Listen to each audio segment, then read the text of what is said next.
Kita masih menyembah Tuhan lebih dalam lagi. Mari saudara, buka hatimu bagi lawatan Yesus. Lawatannya terjadi.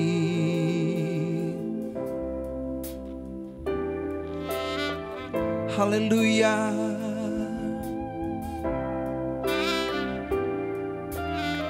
Terima kasih Tuhan. Di tengah luasnya samudra, di dalam badai bergelora, Kaulah jangkar hidupku. Tak sekalipun ku goyah, firman-Mu terangi langkahku, sumber damai dalam hidupku. Ku aman di dalam-Mu, penyertaan-Mu sempurna. Sepasti mentari bersinar, begitu pun janji-Mu. Dalam segala perkara Engkau turut bekerja. Sepasti mentari bersinar, oh, begitulah janji-Mu. Dalam segala perkara Engkau turut bekerja. Mari kita berikan kemuliaan bagi Tuhan kita yang kita yakin dan percaya bahwa dalam segala perkara Dia bekerja bagi kita semua. Dan bagi GBI Heart of Christ di tempat ini, 6 tahun penyertaan Tuhan, Tuhan sudah menyatakan perkara yang dahsyat bagi kita semua. Sekali lagi kita berikan kemuliaan yang terdahsyat bagi Tuhan kita. Yes, haleluya. Mari kembali kita naikkan pujian ini bersama-sama. Di dalamnya samudra, di dalam badai bergelora. Banyak badai terjadi,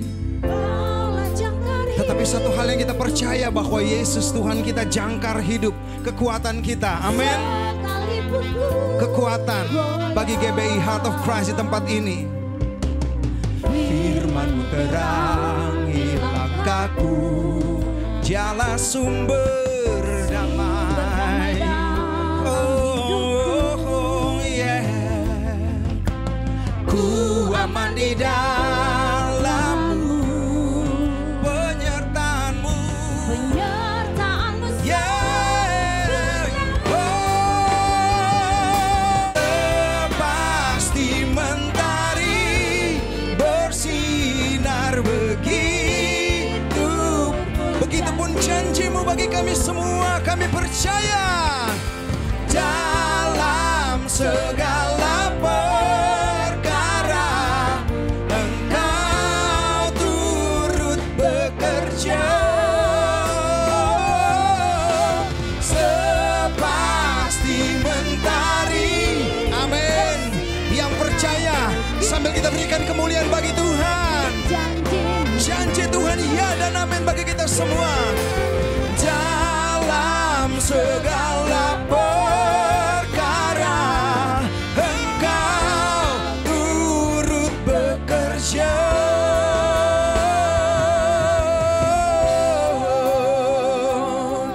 Kita sembah Dia, Yesus Tuhan.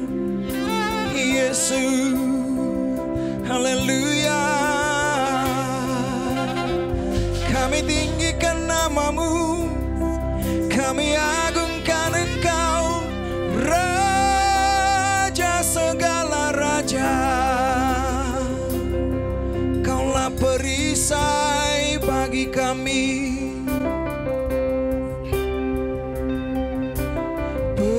perisai pelindungku, batu karang yang teguh, benteng pengharapanku. Kaulah Tuhan, Kaulah perisai, perisai pelindung. Yes, Kau batu karang yang teguh. Sekali lagi bersama-sama katakan perisai, perisai pelindungku, batu karang yang teguh, benteng pengharapanku. Kaulah Tuhan, Kaulah Raja, sepasti mentari bersinar. Begitupun janjimu dalam segala perkara. Engkau turut sekali lagi bersama-sama saudaraku, mari kita bangkit berdiri. Sepasti mentari bersinar. Begitupun janjimu dalam segala perkara. Engkau turut bekerja.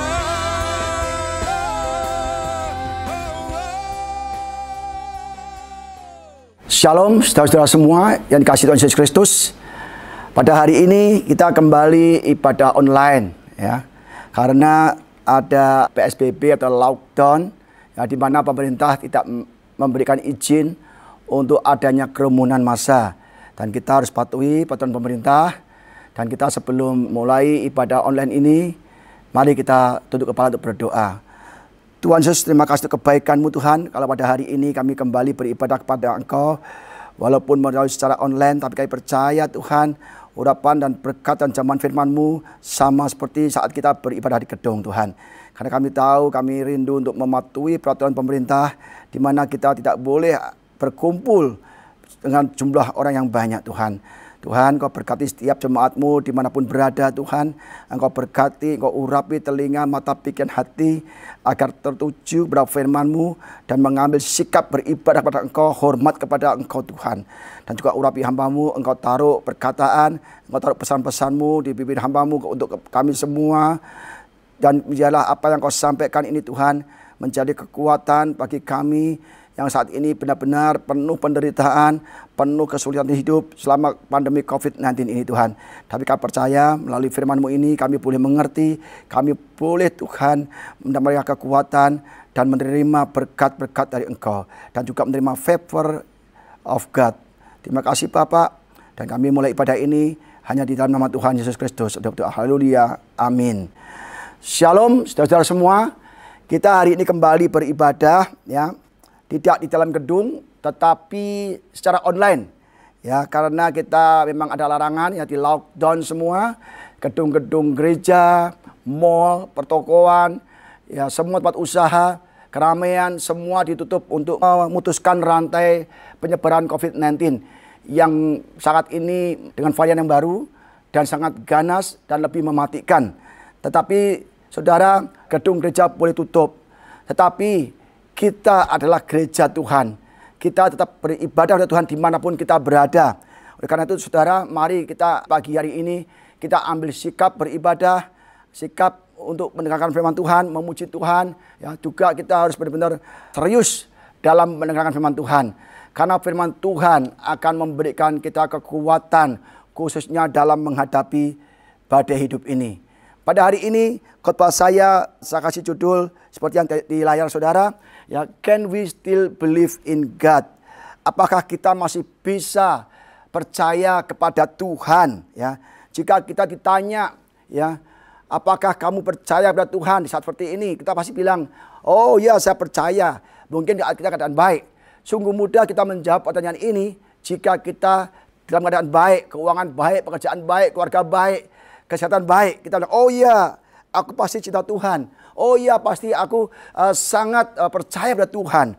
Tetapi banyak orang yang saat ini mengalami penderitaan yang tiada kunjung usai, penderitaan yang panjang dari COVID-19 awal 2020 sampai sekarang belum mereda, belum habis, belum selesai. Bahkan sekarang dengan varian baru, katanya varian Delta dari India ya. Saudara yang saya dengar demikian, itu lebih ganas, bahkan lebih mematikan. Memang banyak saudara-saudara kita, teman-teman kita yang meninggal karena COVID-19 ini, saudara. Ya, jadi rasa-rasanya banyak orang juga ngomong, aduh Pak, rasanya sulit untuk percaya Tuhan lagi. Loh kenapa? Bayangkan sudah hampir 2 tahun ini Pak, dari Januari 2020 sampai sekarang berbagai masalah kita alami Pak. Pekerjaan sudah nggak ada lagi. Saya dipecat oleh perusahaan karena perusahaan saya sudah mulai berkurang omsetnya dan mulai merumahkan banyak karyawan. Salah satu saya sendiri Pak. Bagaimana hidup saya bayar kontrakan, membiayai anak sekolah, dan makan harus juga dipenuhi. Kita kalau nggak ada penghasilan, kita harus tetap membayar uang sekolah anak, pengeluaran-pengeluaran untuk listrik, ya, bil-bil untuk telepon, untuk apapun harus dibayar, saudara. Nggak mungkin kita libur kerja dan libur bayar tagihan, nggak ada, saudara. Jadi penghasilan terhenti atau berkurang, tetapi pengeluaran itu tetap berjalan, saudara. Jadi sangat berat sekali. Dan kita mungkin akan berkata, aduh rasa-rasanya susah ya untuk percaya Tuhan lagi. Karena melihat keadaanku tuh nggak mungkin bisa percaya Tuhan. Kalau percaya Tuhan, di mana Tuhan sekarang ini? Di mana Tuhan waktu saya menderita? Di mana Tuhan waktu saya tidak bisa membayar kontrakan? Di mana Tuhan waktu saya tidak bisa bayar uang sekolah anak? Di mana Tuhan ketika saya terjangkit COVID, di ICU? Di manakah Tuhan saat saya mengalami berbagai masalah demi masalah datang di waktu yang sama? Saudara, kita kadang-kadang menilai kasih Tuhan berdasarkan keadaan kita. Kalau kita diberkati, ya, kita bilang, oh Tuhan itu baik, saya percaya Tuhan. Tetapi kalau kita lagi menghadapi banyak masalah, banyak pergumulan, tiada henti, kita akan berkata, aduh kayaknya nggak mungkin saya percaya Tuhan lagi. Tuhan nggak punya kasih, saya tidak dikasihi Tuhan. Saudara, kita harus menilai kasih Tuhan berdasarkan salib Tuhan. Yesus mau mati, bagi kita itu kasih yang terbesar. Nyawa pun diberikan untuk kita, apalagi yang kita butuhkan, saudara. Tetapi kita nggak pernah percaya bahwa Yesus itu Tuhan yang senantiasa menyertai kita. Ya kan? Akhirnya ketika banyak masalah bertubi-tubi, tidak pernah ada hentinya, akhirnya kita memutuskan untuk meninggalkan Tuhan dan tidak mau lagi percaya kepada Tuhan. Banyak saudara, saya pelayanan di luar pulau, ya, karena kemiskinan, karena penderitaan, mereka meninggalkan iman mereka kepada Yesus. Banyak sekali saudara. Saya tahu sendiri dan saya ngobrol dengan mereka. Mereka pindah keyakinan, tinggalkan Yesus, tidak percaya Yesus lagi. Akhirnya mereka karena kemiskinan mereka meninggalkan Yesus, saudara. Dan mereka tidak percaya lagi Yesus sebagai Tuhan dan penyedia mereka. Yesus adalah Jehovah Jireh dan El Shaddai, saudara. Seperti kisah Ayub. Ketika Ayub dihajar oleh banyak penderitaan, bisnisnya habis semua, ternaknya habis. Dalam satu hari ada 3 laporan yang sama. Ternaknya habis, semuanya habis. Ada lagi anaknya meninggal. Dan Ayub kena barah bertubi-tubi, saudara. Itu sangat berat sekali. Ya, kalau orang itu seperti jatuh dari tangga, tertimba tangga itu sendiri, dan datang anjing menggigit dia. Dan anjingnya itu anjing gila, saudara. Jadi masalah demi masalah bersamaan datang kepada kita. Maka istri Ayub berkata, masihkah engkau bertekun kepada kesalehanmu? Bertekun kepada Allah untuk beribadah? Kutukilah Allahmu dan matilah. Ini benar-benar istri Ayub mau menerima yang baik-baik saja. Tetapi ketika ada hal yang buruk, ada hal yang tidak baik, ada penderitaan, istrinya mengutuki Tuhan. Bahkan meninggalkan Tuhan. Banyak orang Kristen, banyak orang percaya di antara kita mungkin sama seperti istri Ayub. Ketika kita diberkati, kita Tuhan itu baik. Aku percaya Yesus, percaya Tuhan bagi Allah yang menyediakan. Tapi ketika kenyataannya karena COVID-19 ini, berbagai penderitaan, berbagai kesulitan hidup membuat kita, buat apa ibadah lagi, nggak ada guna. Saya ibadah, rajin, ya, berdoa, menyembah, ya, beribadah dengan firman Tuhan. Tetapi mana buktinya Tuhan? Tetap aja kita kena COVID, tetap aja kita mengalami masalah pekerjaan, masalah keuangan. Apa bedanya dengan orang nggak beribadah? Nah, akhirnya mereka akan meninggalkan Tuhan, saudara. Ya, sekarang di manakah Tuhan saat kita mengalami penderitaan di tengah-tengah COVID-19 ini? Orang bertanya, di mana Tuhan, Pak? Saya berdoa kayak Tuhan nggak ada deh. Tuhan mana nggak pernah tolong kita? Dari dulu sampai sekarang selalu ada masalah keuangan, khususnya tengah-tengah COVID-19 ini, Pak. Di manakah Tuhan yang aku sembah? Yang katanya Allah El Shaddai. Mana? Nggak nyata itu. Di manakah itu? Saudara, mari kita belajar firman Tuhan pada pagi hari ini yang akan membuat kita mengerti di manakah Tuhan berada saat kita mengalami penderitaan. Mari kita buka kitab Roma 8 ayat 28. Ini ayatnya sangat terkenal. Orang selalu ada masalah, oh tenang saja, kan? Allah itu baik, ada hikmahnya. Inilah ayatnya, ya. Kita tahu sekarang bahwa Allah turut bekerja dalam segala sesuatu atau segala hal untuk mendatangkan kebaikan bagi mereka yang mengasihi Dia, yaitu bagi mereka yang terpanggil sesuai dengan rencana Allah. Ya, kita tahu sekarang bahwa Allah turut bekerja dalam segala hal, ya, segala sesuatu untuk mendatangkan kebaikan. Ini ayat terkenal, saudara, dan ini adalah janji Tuhan untuk kita, yaitu bahwa Allah akan selalu turut bekerja dalam segala sesuatu atau segala hal untuk mendatangkan kebaikan bagi kita yang percaya. Jadi saudara, segala sesuatu yang kita hadapi sekarang, baik itu hal yang buruk, baik hal yang nggak enak, baik yang enak pun sekalian, itu Allah turut bekerja. Ya. Bagi siapa? Bagi orang yang percaya. Ya. Bagi orang yang mengasihi Dia. Ya. Allah turut bekerja. Tetapi banyak orang yang dipilih Tuhan, banyak orang yang mengasihi Tuhan, tetapi di saat-saat seperti ini tidak percaya bahwa masalah ini mendatangkan kebaikan bagi mereka. Mengapa banyak jemaat saat ini takut, khawatir, panik jika senantiasa Allah turut bekerja dalam segala sesuatu untuk mendatangkan kebaikan bagi kita, khususnya pada saat COVID ini, saudara. Dalam King James Version demikian bunyinya. And we know that all things work together for good to them that love God, who are the called according to His purpose. Ya, jadi all things work together for good to them, to us who believe in God, love God. Jelas sekali bahwa apa artinya semua? Apa artinya all things? All things means all. Is not many, several, or most. Tidak hanya sebagian atau banyak atau beberapa, tetapi all things adalah semua hal, segala sesuatu, baik itu ya hal baik atau hal yang buruk, semua bekerja secara bersama-sama, ya, dalam sinergi untuk kebaikan kita. Bagaimana itu? Kan membingungkan, Pak, sudah jatuh ketimpa tangga, digigit anjing, apakah itu ya hal yang baik? Saudara, Paulus bukan mengatakan semua yang ada, semua segala sesuatu itu baik. Bukan. Bukan, udah tahu kita COVID itu baik, bukan. Nggak punya uang itu baik, bukan. Bukan berarti nggak punya uang itu baik, sakit itu baik, ya kan? Kita lagi di PHK itu baik, tidak, saudara. Tetapi katakan segala sesuatu semua itu bekerja sama, ya, dalam sinergi untuk mendatangkan kebaikan, ya. Bukan dipecat itu baik, bukan sakit itu baik, bukan. Tapi segala sesuatu itu yang tidak baik itu bekerja sama dalam sinergi, ya. Allah itu bekerja, ya, di dalam hal itu untuk mendatangkan kebaikan, saudara. Jadi kalau kita ada masalah keuangan, sakit penyakit, tagihan-tagihan secara bersamaan itu nggak baik. Tapi Allah terus bekerja di dalam itu semua untuk mendatangkan kebaikan, saudara.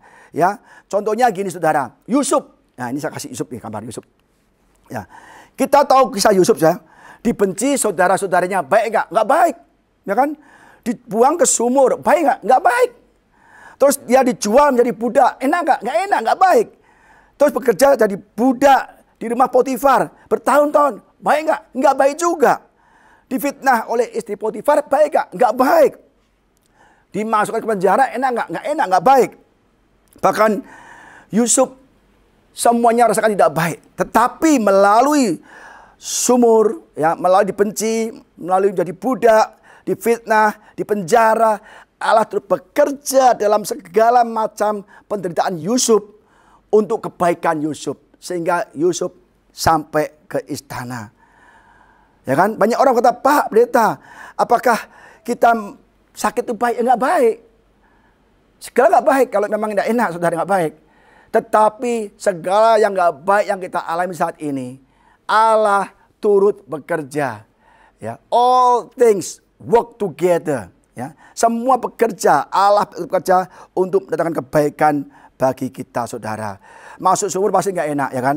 Tetapi semuanya itu Allah turut bekerja di dalamnya. Maka Yusuf sampai ke istana, ya kan? Dibenci malah enggak enak, saudara. Tapi semua itu dijadikan satu sinergi dan Tuhan bekerja di dalamnya. Yusuf menjadi penguasa di Mesir. Tanpa sumur, Yusuf tidak akan sampai ke istana. Tanpa dibenci, saudaranya, tanpa dijual, tanpa jadi budak, tanpa dipenjara, tanpa difitnah, Yusuf tidak akan pernah sampai ke istana. Karena Tuhan bekerja dalam setiap masalah Yusuf, yang membawa kebaikan pada Yusuf, dan akhirnya Yusuf sampai ke istana. Contohnya gini, saudara, kue tart. Di sini siapa yang suka kue tart? Yang kita makan di acara ulang tahun.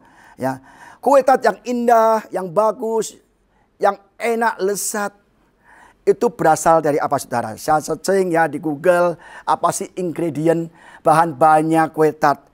Ternyata ada tepung terigu, telur ayam mentah, tepung maizena, vanili, susu, ya, 1 mangkok kecil minyak sayur, gula pasir, pewarna merah, pewarna kuning, hijau. Itu, saudara, tidak bisa makan secara terpisah. Saudara mau nggak makan tepung terigu mentah? Kan nggak mau kan? Nggak enak. Saudara mau nggak makan telur ayam mentah? Kan juga nggak bisa. Atau tepung maizena, atau vanili, atau minyak, atau pewarna. Saudara nggak bisa makan itu semua, saudara. Itu nggak enak dimakan dan nggak bisa dimakan. Tetapi ketika itu semua dijadikan satu ke dalam baskom dan di mixer sampai merata, saudara, itu pun belum bisa dimakan. Saudara nggak bakal mau makan karena nggak enak, nggak ada bentuknya, juga nggak enak rasanya. Akhirnya dimasukkan ke oven, ya kan, sampai benar-benar tepat waktunya baru dikeluarkan. Jadi belum saatnya mengembang, saatnya bisa dimakan, belum matang. Saudara nggak bisa stop itu panggangan dan saudara makan, juga nggak bisa. Saatnya harus pas, tepat, baru dikeluarkan, dihias, dan saat itulah kelihatan indah, ya, dan juga enak dimakan. Jangan terus masuk diaduk-aduk, belum saatnya dikeluarkan. Aduh, aku lapar, udah nggak tahan lagi. Waduh, aku pengen makan nih. Saudara buka, nggak bisa. Soalnya ketika dimasukkan oven, dipanaskan di dalam waktu tertentu, sehingga dia benar-benar matang dan enak. Jangan mencoba mencicipi sebelum waktunya. Kita harus sabar untuk menikmati kue tart yang sudah indah dan enak dimakan. Jadi, saudara, kita harus sabar. Dalam keadaan ini banyak hal-hal, banyak ingredient, banyak bahan-bahan, bahan sakit ini, kekurangan uang, pekerjaan di PHK, dikurangi gajinya, ada meriang, ada sakit, ada COVID, ada apapun, saudara. Itu ingredient. Dan Allah itu bekerja memproses itu semua dalam jangka waktu tertentu. Dan nanti akan indah pada saatnya. Akan membawa kebaikan bagi kita semua, saudara. Dan banyak orang mungkin berkata, di manakah Tuhan ketika Yusuf mengalami serentetan penderitaan? Tapi semua itu memang Tuhan bekerja, biarkan. Karena Tuhan sudah berikan akhirnya, yaitu istana raja. Saudara, jadi saat ini kita juga akan bertanya, Pak, di mana Pak Tuhan saat ini, Pak? Saya berdoa, yes. Waktu lockdown saya baca Alkitab, yes. Saya nyembah, yes. Ke gereja online, yes, saya dengarkan. Tetapi mengapa saya mengalami masalah, Pak? Di manakah Tuhan saat ini? Di manakah Tuhan yang saya sembah? Saya berdoa padanya, di mana Tuhan? Saya mengalami banyak penderitaan. Mari kita baca ayat tadi dalam versi lain. Romans 8 verse 28, ya, Roma 8 ayat 28 dari Temporary English Version. We know that God is always at work for the good of everyone who love Him. Ya. Jadi kita tahu bahwa Tuhan is always, selalu, sedang bekerja dan tidak pernah henti. Tuhan sedang, ya, always, selalu bekerja, at work, dalam pekerjaannya, melakukan pekerjaannya untuk kebaikan bagi setiap orang yang mengasihi Tuhan. Jelas, kita menderita, yes, tapi Tuhan sedang bekerja. Tanpa kita lihat secara mata jasmani, Tuhan bekerja, sedang merajut itu semua penderitaan kita untuk menjadi kain yang indah. Kita lihat banyak tuh rajutan yang gambar-gambar yang indah. Tuhan lagi merajut gambar yang indah bagi kita. Tuhan sedang siapkan tanah Kanaan. Tuhan sedang siapkan berkat-berkat yang melimpah. Seperti Ayub, dirajut, diproses. Istrinya nggak tahan, dia keluar. Tapi Ayub keluar ke pemenang. Diberikan 2 kali lipat apa dari yang hilang, saudara. Jadi saudara, kita harus benar-benar tahu, God is always at work for the good. Tuhan selalu sedang bekerja untuk kebaikan kita. Jadi kita sebagai orang percaya, jangan takut saudara. Saat ini benar-benar Tuhan sedang bekerja secara supranatural. Di mana kita dapat melihat secara mata jasmani. Dan Tuhan sedang bekerja dan memperhatikan kita untuk kebaikan kita saudara. Dan sediakan berkat yang melimpah, kesembuhan, pemulihan, bahkan promosi dari Tuhan saat ini. Dan kita tidak melihat Yusuf dipromosikan Tuhan. Yusuf tidak berkata, Tuhan di mana kau? Aku di sumur, kau di mana? Tuhan aku jadi budak, aku dijual, kau di mana? Tuhan aku di penjara, kau di mana? Tidak, saudara. Yusuf tidak berkata demikian. Memang Yusuf disediakan istana nantinya, saudara. Karena pikir, aduh kayaknya nggak ada Tuhan. Tetapi Tuhan sedang bekerja. Mari kita lihat ayatnya. Bagaimana Yusuf meresponi penderitaannya. Bagaimana Yusuf meresponi sederetan penderitaan Yusuf. Kejadian 52:20. Memang kamu telah mereka-rekakan yang jahat. Saudara-saudaranya Yusuf mereka-rekakan yang jahat kepada Yusuf. Ya. Memang kamu telah mereka-rekakan yang jahat terhadap aku. Tetapi Allah telah mereka-rekakannya untuk kebaikan. Dengan maksud melakukan seperti ini, seperti yang terjadi sekarang ini. Yakni memelihara hidup suatu bangsa yang besar. Jadi saudara-saudara Yusuf itu mereka-rekakan yang jahat terhadap Yusuf. Ya kan? Tetapi Allah mereka-rekakan untuk kebaikan Yusuf. Jadi saudara, kita dalam segala hal keadaan yang buruk, kita tidak boleh tinggalkan Tuhan. Harus tetap percaya kepada Tuhan. Jika saat ini ada orang-orang atau saudara-saudara kita yang iri sama kita, ya kan? Dan mereka-rekakan yang jahat, tetap kita menyerang kita, ya. Mereka-rekakan kehancuran kita, yang memfitnah kita, menyerang kita, saudara. Tidak apa-apa, karena Tuhan memakai mereka untuk kebaikan kita. Amin saudara. Orang jahat selalu ada di sekitar kita. Saya ulang, orang-orang jahat selalu ada di sekitar kita. Karena mereka dipakai Tuhan untuk mendatangkan kebaikan bagi kita. Seperti yang dialami Yusuf. Bahkan orang jahat ada di lingkungan Yesus. 12 murid Yesus bersama-sama Yesus. Satu diantaranya jahat sekali, yaitu Yudas Iskariot. Jadi di lingkungan Yesus, ya, di sekitar Yesus itu pun ada orang-orang jahat, yaitu Yudas Iskariot. Bahkan ahli Taurat, ahli Farisi, imam kepala, mereka orang-orang ahli Alkitab, orang rohani, imam kepala, bukan imam biasa, saudara, imam kepala. Mereka mereka-rekakan yang jahat terhadap Yesus. Tetapi Tuhan mereka-rekakan yang baik kepada Yesus. Sehingga Yesus boleh disalibkan dan kita semua tidak binasa dan beroleh hidup yang kekal. Amin saudara. Coba kalau kita Yesus gak kesalib, maka kita semua masih hidup dalam dosa. Justru manusia mereka-rekakan yang jahat kepada Yesus. Tetapi Tuhan mereka-rekakan yang baik terhadap Yesus. Sehingga Yesus bisa sukses, ya, berhasil sampai disalib. Sehingga kita semua yang percaya kepada Yesus boleh hidup yang kekal. Boleh diberkati saudara. Amin saudara. Jadi kita lihat, ya, bagi siapa itu Tuhan mereka yang baik. Roma 8:28 kembali ya, bagian B. Bagi mereka yang mengasihi Dia, itu bagi mereka yang terpanggil sesuai dengan rencana Allah. Jelas saudara, bagi mereka yang mengasihi Dia, ya. Masalahnya apakah kita mengasihi Yesus? Kalau kita nggak mengasihi Yesus, maka segala sesuatu yang terjadi tidak mendatangkan kebaikan. Karena Tuhan tidak turut bekerja. Maka dikatakan bagi mereka yang mengasihi, ya, bagi mereka yang mengasihi Dia, itu yang akan terpanggil sesuai dengan rencana Allah. Saudara, jadi all things work together for good to them that love God. Ya, Yusuf sampai ke istana karena Yusuf orang yang takut akan Tuhan. Yusuf mengasihi Tuhan. Apa buktinya? Yusuf digoda istri Potifar untuk tidur dengan istri Potifar, untuk berzina dengan istri Potifar.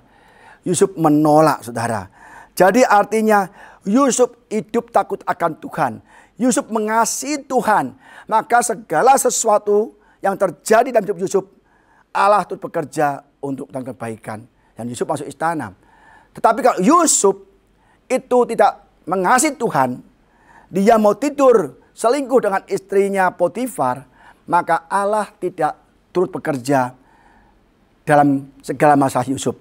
Dan Yusuf tidak akan sampai ke istana. Yusuf hanya sampai di rumah Potifar. Bahkan sampai di penjara saja. Mungkin dipecat Potifar, mungkin dibunuh sama Potifar. Stop, dan Yusuf tidak akan sampai ke istana. Karena Tuhan tidak turut bekerja untuk mendapatkan kebaikan, untuk membawa Yusuf ke istana. Jika Yusuf itu mau tidur dengan istri Potifar. Jadi kita lihat ayatnya, Kejadian 39 ayat 9-10. Bahkan di rumah ini ia tidak lebih besar kuasanya daripadaku. Ya, maksudnya Potifar itu kuasanya tidak lebih besar dari Yusuf. Dan tiada yang tidak diserahkan kepadaku selain daripada engkau. Sebab engkau istrinya. Bagaimanakah mungkin aku melakukan kejahatan yang besar ini dan berbuat dosa terhadap Allah.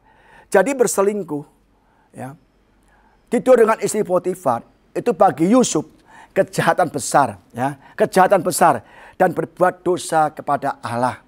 Maka Yusuf tidak mau, saudara. Karena Yusuf mengasihi Tuhan, mengasihi Allahnya, dan dia hidup ke dalam kebenaran, kesucian. Ya kan? Walaupun dari hari ke hari perempuan itu membujuk Yusuf, Yusuf tidak mendengarkan bujukannya itu untuk tidur di sisinya dan bersetubuh dengan dia.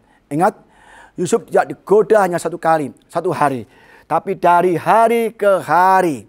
Dari hari ke hari Yusuf digoda, mungkin diiming-iming harta yang banyak oleh istri Potifar. Tapi Yusuf memandang itu hal yang dosa dan kejahatan yang besar. Yusuf luar biasa sekali. Dia benar-benar cinta Tuhan. Maka segala penderitaan Yusuf yang berentetan itu membawa kebaikan bagi Yusuf. Membawa Yusuf ke istana raja. Menjadi penguasa di Mesir yang sangat diberkati Tuhan. Saudara, mari saat ini kita harus tahu segala sesuatu yang terjadi dalam hidup kita. Karena COVID-19 ini mungkin nggak punya uang, nggak bisa bayar tagihan. Ada yang sakit, ada yang mungkin butuh obat, butuh apapun, ada butuh keuangan untuk bayar kontrakan, uang sekolah anak. Saudara, tetap cari Tuhan, tetap hidup yang benar, tetap beribadah, dan tetap percaya kepada Yesus. Maka semuanya akan mendatangkan kebaikan bagi kita. Karena Allah itu bekerja di dalam hidup kita, saudara. Kita jemaat-jemaat GBI of Christ dan semua jemaat yang mendengarkan ibadah ini dimanapun berada, memang kita semua saat ini mengalami banyak penderitaan demi penderitaan yang datang bersamaan. Tidak ringan, saudara, berat sekali. Apalagi usaha banyak yang bangkrut, toko banyak tutup, perusahaan banyak yang juga mengurangi karyawan. Dan juga karyawan pun juga menderita karena nggak punya penghasilan, saudara. Semua orang menderita. Dan Tuhan izinkan semua orang memasuki padang gurun. Tetapi di ujung padang gurun ada tanah Kanaan. Tergantung kita apakah kita mau sampai tanah Kanaan atau kita hanya mati di padang gurun. Itu adalah pilihan kita, saudara. Jadi saya ulang lagi bahwa kita tahu sekarang bahwa Allah terus bekerja dalam segala sesuatu atau segala hal untuk mendatangkan kebaikan bagi mereka yang mengasihi Dia, yaitu bagi mereka yang terpanggil sesuai dengan rencana Allah. Kita semua udah mengasihi Tuhan, terpanggil sesuai rencana Allah, tetapi kadang-kadang kita belum percaya bahwa Tuhan sedang bekerja di masalah kita. Amin, saudara. Mari kita pada hari-hari ini, apalagi waktu lockdown ini, gunakanlah waktu kita untuk intim dengan Tuhan, untuk saat teduh, berdoa, baca firman Tuhan. Itu sangat penting sekali. Ini firman Tuhan, janji Tuhan.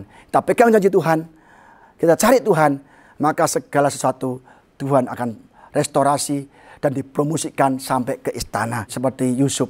Percayalah, Tuhan sedang merajut semua masalah kita, bekerja atas masalah kita semua untuk mendatangkan kebaikan bagi kita.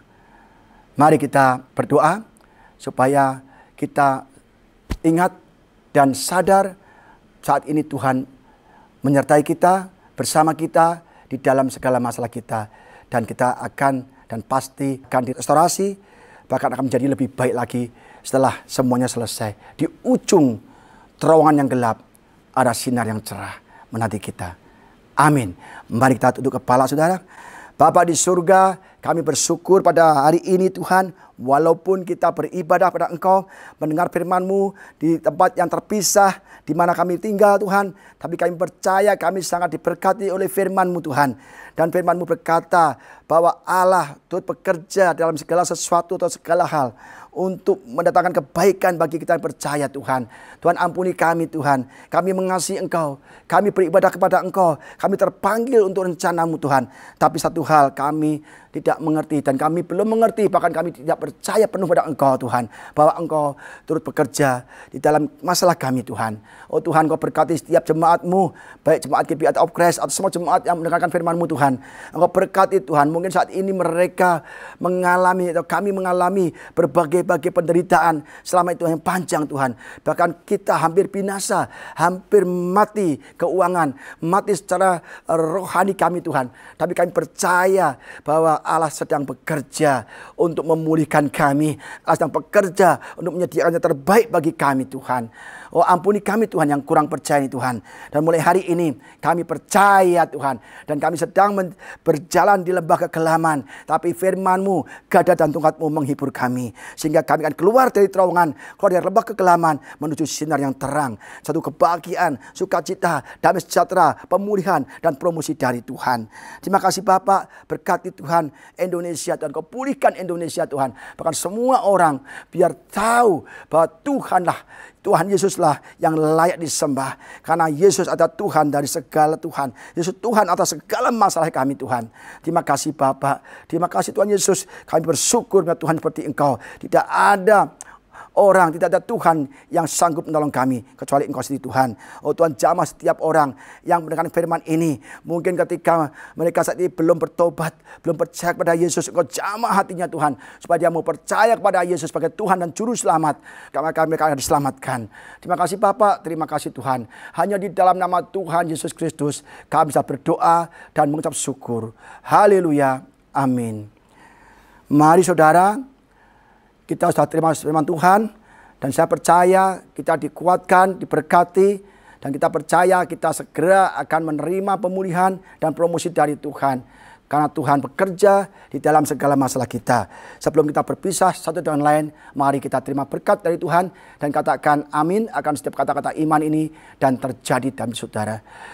Diberkatilah keluargamu, diberkatilah suamimu, diberkatilah istrimu, diberkatilah anak-anakmu, diberkatilah orang tuamu, diberkatilah kesehatanmu, diberkatilah pekerjaan baik yang kau lakukan, diberkatilah engkau dengan hati yang mau tetap percaya kepada Yesus Kristus. Terimalah berkat rahmat anugerah dari Allah Bapa di surga, cinta kasih sayang Tuhan Yesus Kristus, penyertaan, pertolongan, penghiburan dari Roh Kudus Roh Allah menyertai kita semua pada siang hari ini sampai selama-lamanya. Hanya di dalam nama Tuhan Yesus Kristus yang percaya, mari sama-sama kita katakan amin. Selamat berhari Minggu saudara semua.